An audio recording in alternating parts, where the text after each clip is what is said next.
So, let's talk about processes. Is process a common thread of our profession that needs to be addressed and discussed? What are the defaults and assumptions that we consider for granted while designing? Are we conscious about it? And what are the processes that we follow? Hey, there's a box, let's look into it. It says processes.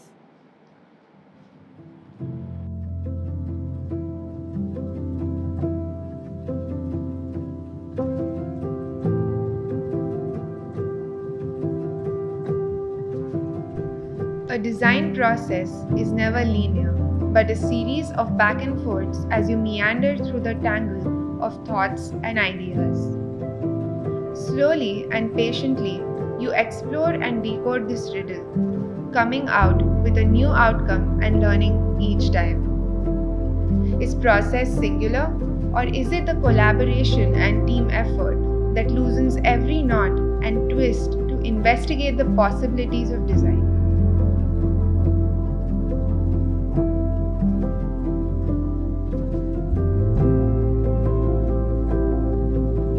Design is, thus, a creative process perceived differently across individuals. Even with the same context, our choices, interpretations, and methods of decoding allow a multitude of explorations.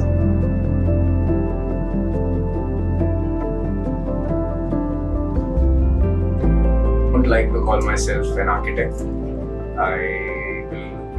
I would like to if I get the freedom, I would like to call myself a space director. So really designing something, resolving a plan or resolving a detail or thinking about a joinery, even in furniture, thinking about a form or trying to develop a form function combination. Sketching, of course, then there is a depth in it. Now this thing can only come through scribbling. Having a tracing paper and trying to just work on it, that how am I going to make this? And then there is a big step here. Detailing, that's my go-to medium, and I design building elements and then I try to use them to design spaces. Thinking process, I still feel that that connection with hand is very important for me personally, and so I need to visualize it with my hand on paper and then connect. Tool, it's a methodology which I always use, and it's called go along methodology, which is mainly used in anthropological studies. But then if we apply it to architectural study, then I think the true aspirations and the needs, what we can get, that can drive the whole design process. So that will be the focus, that a go along method can really bring the true insights. Yeah, so in the go along method, what happens is you don't ask people with whom you are meeting to a particular time or a place, but then you join them in the daily course. So what you do is that if you are going to meet someone, then whatever they are doing it in their daily activity, you just join that activity, and in that activity you just start having a conversation, and in that conversations you will put your thoughts behind it, that you will put your framework, so that you will be able to get the thoughts and what is the reason behind those thoughts. Because if you will be sit with that questioner and you will ask this question, then they will become very conscious, and then whatever they are feeling true will not come out. I would not even think of mirror. I would still want to sit on the table, look at each other's expressions, because it's a matter of collaboration. I want to see if I'm drawing this line, how's your reaction? Are you saying that's not good? Okay, maybe think of another quick expression. So I feel a very different tangent to designing, but if you are sitting in a collaborative table, why am I designing with you? It's because I want your opinion as well. It's a matter of collaboration. So it's about quick reaction and then changes. Entire design is a small portion. If we discuss part and whole kind of theory, design theory, then it is always that we lack is the part of it. The whole will be coming out really well because it's one idea that we are executing. But when it comes to the part detail and the part of the entire design, that's where we would like to give. Having more time results in a better design. So I have two projects. I recently completed a project in 10 months with architecture, interiors, foundation, everything.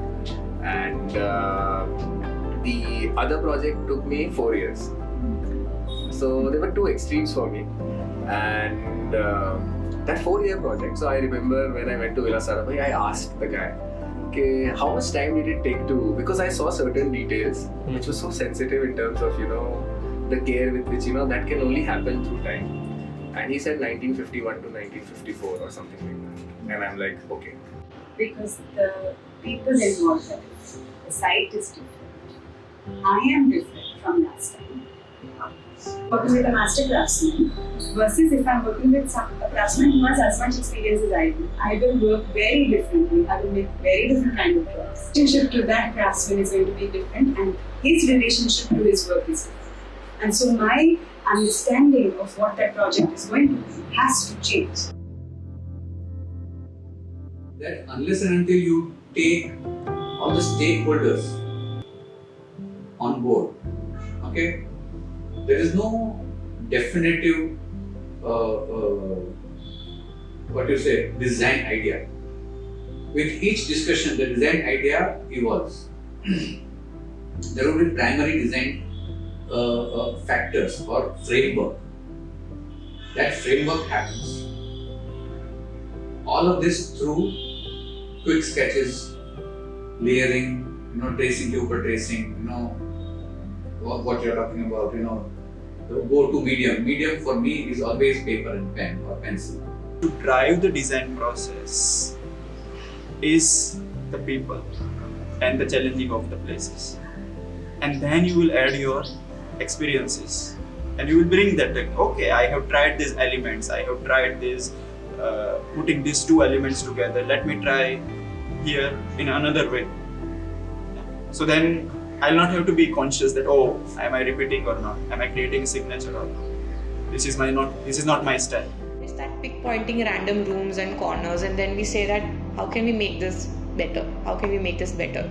And then for that specific thing, we take it as a time problem or like a design problem, and we solve it in different ways which we think will help it better, like model making, or we maybe Photoshop materials in it, we sketch it out, or we get 3D done.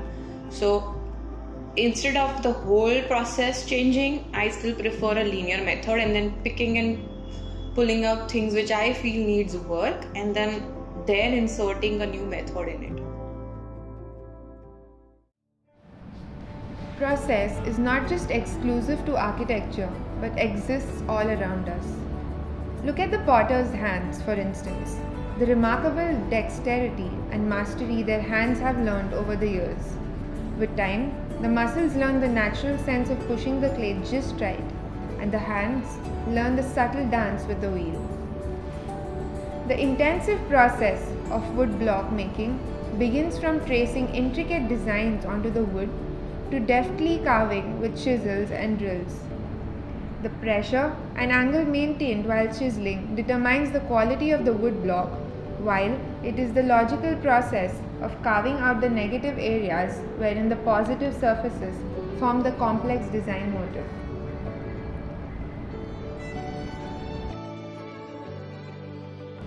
The process of thatch making is a collaborative practice where they use the physical strength of their hands and feet to roll mud and tie the thatch. Wooden roofs, on the other hand, require a physical effort in arms for sawing and drilling the grooves in the wood and collectively seeing it come as one element later. The making of terrazzo tiles is a handmade process requiring exceptional craft and coherence in design. Innovative patterns are designed after which their sturdy metal frame of correct form and depth is prepared. A pigmented mixture of ground minerals is poured carefully into the module, which are innovative blends of colors, aggregates, and textures. A mixture of cement and sand is filled onto this mixture, and the frame is agitated to fill any existing air gaps.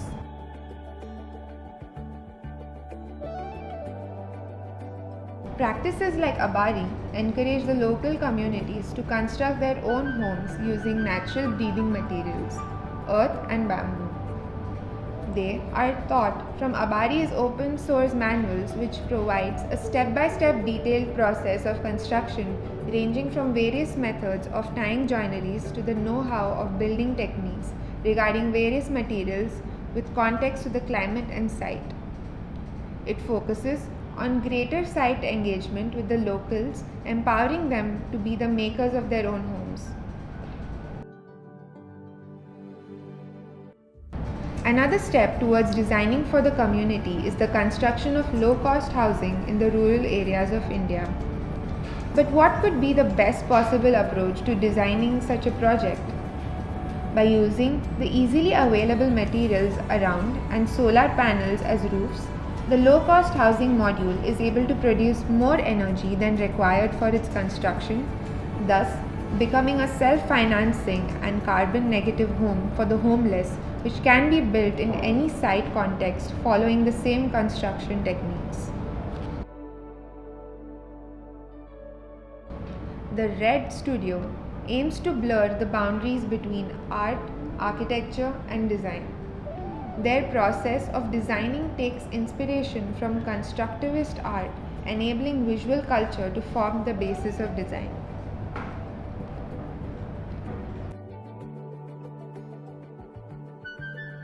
The significance of responding to a site extends beyond connecting it with the landscape and built environment. Some design processes look at the social aspect of design, wherein the project here focuses on the social integration of impoverished communities through a visually inviting connection to the urban areas, building connections to the major site features like railways, rivers, and bridges, and also designing according to the possible disaster risks. The concept of this design revolves around the functioning of the human body to design a hypermobility center. The nervous system of the body is studied and its connective tissues are abstracted to derive a flow plan. The design evolves from the combination and extrusion of these abstracted tissues to create a sense of realization of how the body functions through movement in the space. Choice of mediums plays a pivotal role in the exploration process of design. Here, charcoal as a medium helps the students to decode the character of the spaces by studying the play of light and shadow, the depth and language of the wall and openings, while texture and materiality of the surroundings is understood via this medium, which aids the design process.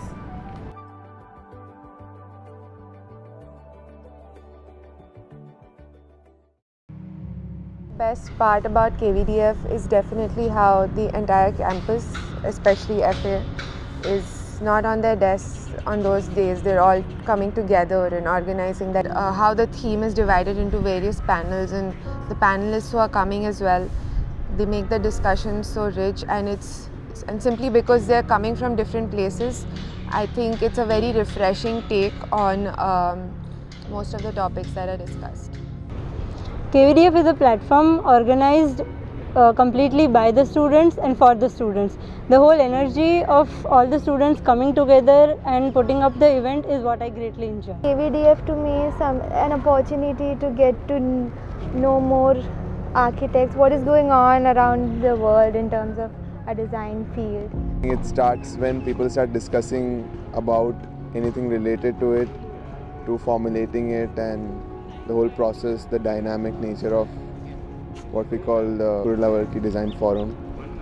The moment we start discussing it and it enters our studios, it enters our minds, I think that's where KVDF starts. We usually don't hear the sole perspective of students on the education that they are undergoing, and it becomes important to know how they perceive the pedagogical shifts that are transforming the way they perceive the environment and the way they practice. The entire span of academics, we always have questions regarding the pedagogy and practice of architecture. Where is it heading towards? The role of architect in society, etc. So KVDF is a platform for me which allows me a search towards those unanswered questions. KVDF to me is about connecting us to the architectural world outside of our university.